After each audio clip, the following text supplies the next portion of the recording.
کہ ایک دن حضور گھر میں تشریف فرما تھے اور نیم داراز تھے، لیٹے ہوئے تھے، اور آپ کی مبارک پنڈلی سے کپڑا ہٹا ہوا تھا۔ مرد کا پردہ گھٹنوں سے لے کر کے ناف تک ہے۔ فاستاذن ابو بکر فاذن لہ، تو حضرت ابو بکر رضی اللہ تعالیٰ عنہ آئے، حضور نے کہا آ جائیے۔ وہو تلک الحال، اور آقا کریم اسی حالت میں بیٹھے ہوئے تھے۔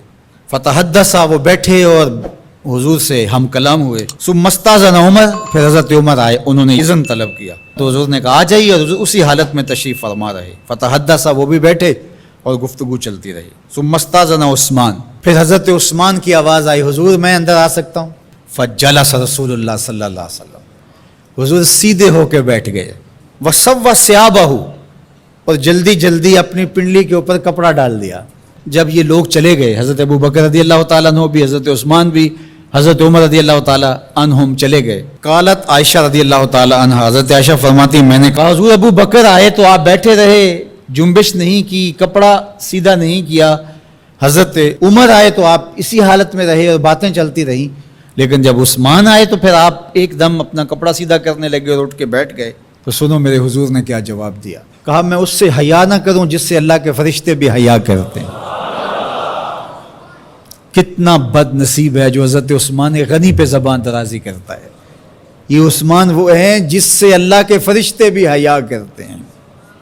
اللہ اکبر، یہ عظمت حضرت عثمان غنی رضی اللہ تعالیٰ عنہ۔ فرماتے ہیں حضرت مرہ بن قاب رضی اللہ تعالیٰ عنہ، حضور نے فتنوں کا ذکر کیا، فرماتے ہیں فمر رجل مقنع فی ثوب، ایک شخص گزرا اور اس نے اپنے سر کے اوپر چادر اوڑی ہوئی تھی، وہ چادر سے اپنے چہرے کو ڈھانپا ہوا تھا۔ فرمایا جب فتنے ہوں گے اور بہت فتنے اتریں گے تو یہ شخص جو گزر رہا ہے، یہ چادر اوڑے جا رہا ہے، یہ اس دن حق پہ ہوگا، یہ ہدایت پہ ہوگا۔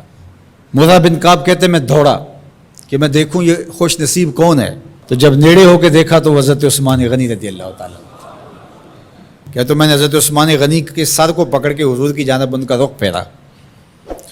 فقلت ھذا، میں نے کہا حضور یہ؟ کالا نام، کہا ہاں یہی۔ حضور نے حضرت عثمان غنی رضی اللہ تعالیٰ عنہ کی طرف اشارہ کر کے کہا جب فتنے بہت زیادہ ہو جائیں گے تو یہ شخص اس فتنوں کے زمانے میں مظلوماً شہید کیا جائے گا۔ تو حضرت عثمان غنی رضی اللہ تعالیٰ عنہ پر 40 دن تک پانی بن رہا، اپنے گھر میں معصور ہو کے رہ گئے، سخت اذیتیں کاٹیں۔ شہادت سے قبل آپ کی مبارک داڑھی کھینچی گئی، آپ کو اذیت پہنچائی گئی، اور آپ کی اہلیہ کے سامنے حضرت عثمان غنی رضی اللہ تعالیٰ عنہ کو شہید کیا گیا۔ تو حضرت عثمان غنی رضی اللہ تعالیٰ عنہ حضور علیہ السلام کے پیارے صحابی ہیں۔ حضور کی 2 صاحبزادیاں یکے بعد دیگر حضرت عثمان غنی رضی اللہ تعالیٰ عنہ کے نکاح میں آئیں۔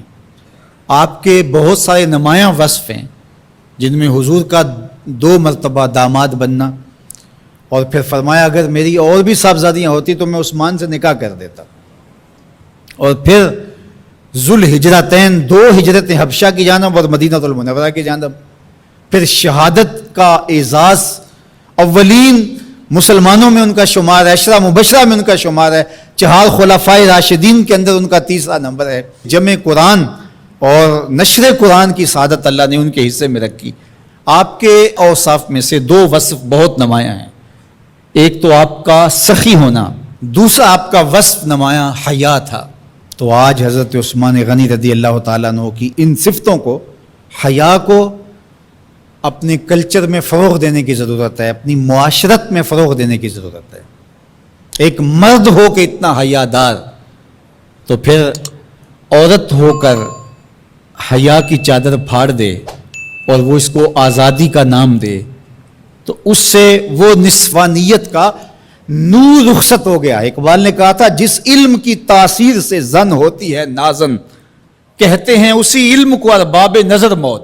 تو حضرت عثمان غنی رضی اللہ تعالیٰ عنہ حیا اور سخاوت کے بہرے بے قراں تھے۔ بزرگوں کی سیرت اس لیے بیان کی جاتی ہے کہ ان کے نقوش پا کو اختیار کرنے کا جذبہ پیدا ہو۔ ان کا ذکر کرنا اس امت پر قرض ہے، اور ان کی محبت اور ان کا پیار اس امت کے رگ و ریشہ کے اندر محو نفوذ ہونا چاہیے۔